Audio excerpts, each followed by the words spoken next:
जनता ने इस बार अपार बहुमत के साथ चोर सरकार को हटा के 40% कमीशन वाली सरकार को हटा के झूठ बोलने वाली सरकार को हटा के भारत की संपत्ति बेचने वाली सरकार को हटाकर जंतर मंतर पर बैठने वाली लड़कियों पर अत्याचार करने वाले सरकार को हटाकर अडानी अंबानी जैसे मित्र वाले सरकार को हटाकर एक गरीब जनता कांग्रेस पार्टी की सरकार बनाई है और जनता की सेवा करना कांग्रेस का उद्देश्य रहा है। कर्नाटक के चुनाव जब होने वाले थे, पीएम मोदी खुद आ गए थे प्रचार करने, तो कितना मुश्किल रहा? देखिए, निश्चित तौर पे चुनाव बहुत ही मुश्किल था, क्योंकि एक तरफ मदारी थे, झूठ बोलने वाले थे, नफरत फैलाने वाले थे, बजरंग दल की मदद करने वाले थे, और दूसरी तरफ राहुल गांधी मोहब्बत की दुकान करने वाले थे। तो जनता ने नफरत फैलाने वालों को रोका, मोहब्बत करने वालों को साथ दिया। जनता ने बजरंग दल को मदद करने वाले को रोका और बजरंग बली के नाम लेने वालों को जिताया। तो मैं यूँ कहूँ कि नफरत की दुकान बंद हुआ, मोहब्बत की दुकान खुला है। बजरंग दल हारी है, बजरंग बली जीते हैं। एक तरफ पीएम कर्नाटक में जाते हैं, चुनाव प्रचार करते हैं, वहीं देश की बेटियां बहुत दिनों से बैठी हुई है जंतर मंतर पे, उनके बारे में वो एक शब्द भी नहीं बोलते हैं। इसको कैसे देखते हैं आप? तो बड़ा आश्चर्य होता है, किस बेशर्मी के साथ देश के प्रधानमंत्री जी महिलाओं पर अत्याचार कर रहे हैं। मैं उनका व्यक्तिगत जीवन है, लेकिन प्रधानमंत्री है इसलिए व्यक्तिगत जीवन नहीं है। जो अपने धर्मपत्नी के नहीं हुए, वो देश के बच्चों का क्या होगा। नमस्कार, मैं हूं ज्योति राज और आप देख रहे हैं आवाज न्यूज़। कर्नाटक में कांग्रेस की जीत हो चुकी है और बीजेपी का वहां से सुपड़ा साफ हो चुका है। इन्हीं सब मुद्दों पे बातचीत करने के लिए हमारे साथ कांग्रेस के प्रवक्ता राजेश राठौड़ जी हैं। सर, आपको बहुत बहुत बधाई। आपकी पार्टी फिर से बहुत सालों के बाद सत्ता में आई है कर्नाटक में। सबसे पहले कर्नाटक की जनता को बधाई, उन लोगों को बधाई जिनकी आकांक्षा थी कि कांग्रेस की सरकार बने, भाजपा हारे, और उन तमाम मीडिया कर्मियों के सहयोगियों को जिनका साथ हमें मिला, उनको बधाई। लेकिन कांग्रेस पार्टी पिछले बार भी सत्ता में आई थी और कांग्रेस पार्टी के एक एक विधायक को 100-100 करोड़ रुपया में खरीद के ये चोर दरवाजे से वहाँ सरकार बनी थी। इसीलिए जनता ने इस बार अपार बहुमत के साथ चोर सरकार को हटा के 40% कमीशन वाली सरकार को हटा के झूठ बोलने वाली सरकार को हटा के भारत की संपत्ति बेचने वाली सरकार को हटाकर जंतर मंतर पर बैठने वाली लड़कियों पे अत्याचार करने वाले सरकार को हटाकर अडानी अंबानी जैसे मित्र वाले सरकार को हटाकर एक गरीब जनता कांग्रेस पार्टी की सरकार बनाई है और जनता की सेवा करना कांग्रेस का उद्देश्य रहा है। कांग्रेस पहले ही दिनों अपने कैबिनेट में उन तमाम मुद्दों को न केवल उठाएगी, कैबिनेट से पास कर कार्यक्रम क्रियान्वित करेगी। सर, कितना मुश्किल रहा, क्योंकि कर्नाटक के चुनाव जब होने वाले थे, पीएम मोदी खुद आ गए थे प्रचार करने, तो कितना मुश्किल रहा?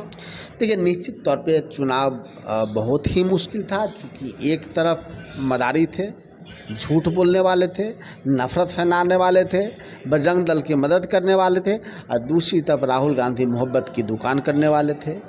गरीब, बेसहारा, बेरोजगार, किसान, आवाम, महिलाओं के साथ चलने वाले थे।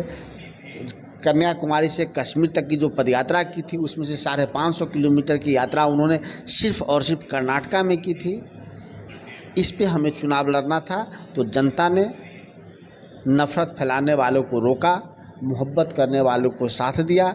जनता ने बजरंग दल को मदद करने वाले को रोका और बजरंग बली के नाम लेने वालों को जिताया। तो मैं यूँ कहूँ कि नफरत की दुकान बंद हुआ, मोहब्बत की दुकान खुला है। बजरंग दल हारी है, बजरंग बली जीते हैं। आने वाले लोकसभा चुनाव की क्या रणनीति होगी सर? देखिए, आने वाले लोकसभा चुनाव की रणनीति तो बड़े नेता तय करते हैं, लेकिन जनता ने पहले तय कर लिया है।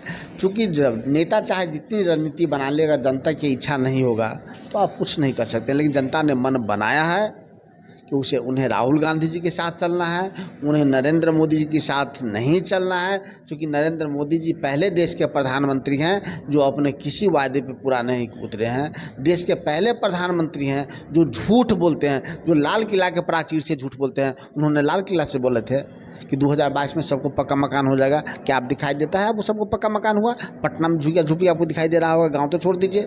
उन्होंने कहा था कि सिलेंडर सस्ता होगा, 400 का सिलेंडर यहाँ 1200 पार हो गया। पेट्रोल सस्ते होंगे, कहाँ से कहाँ चला गया। महंगाई कम करेंगे, कहाँ चला गया। 2 करोड़ रोजगार देंगे, रोजगार तो छोड़ दीजिए, सबको बेरोजगार कर दिए। उन्होंने कहा था भारत की संपत्ति बेचने नहीं देंगे, आज कुछ बचा नहीं। ट्रेन हो, प्लेन हो, प्लेटफॉर्म हो, वो चाय बेचने वाले थे, प्लेटफॉर्म पे। आज प्लेटफॉर्म भी नहीं रहा कि वो चाय बेचेंगे। कह रहे थे कि हवाई चप्पल वाले हवाई जहाज़ में चलेंगे, हवाई जहाज़ में चलने वाले व्यक्ति हवाई चप्पल पे चले आए। ऐसी सरकार को जनता कर्नाटक में हराई है और यह आगाज़ है 2024 के लोकसभा चुनाव का। सर आखिरी सवाल, एक तरफ पीएम कर्नाटक में जाते हैं, चुनाव प्रचार करते हैं, वहीं देश की बेटियां बहुत दिनों से बैठी हुई है जंतर मंतर पे, उनके बारे में वो एक शब्द भी नहीं बोलते हैं। इसको कैसे देखते हैं आप? हमको बड़ा आश्चर्य होता है किस बेशर्मी के साथ देश के प्रधानमंत्री जी महिलाओं पर अत्याचार कर रहे हैं। मैं उनका व्यक्तिगत जीवन है, लेकिन प्रधानमंत्री है इसलिए व्यक्तिगत जीवन नहीं है। जो अपने धर्मपत्नी के नहीं हुए वो देश के बच्चों का क्या होगा। पहले प्रधानमंत्री हैं जो अपने धर्मपत्नी के साथ नहीं है। उनकी धर्मपत्नी आज तक उनका घर नहीं देखी है।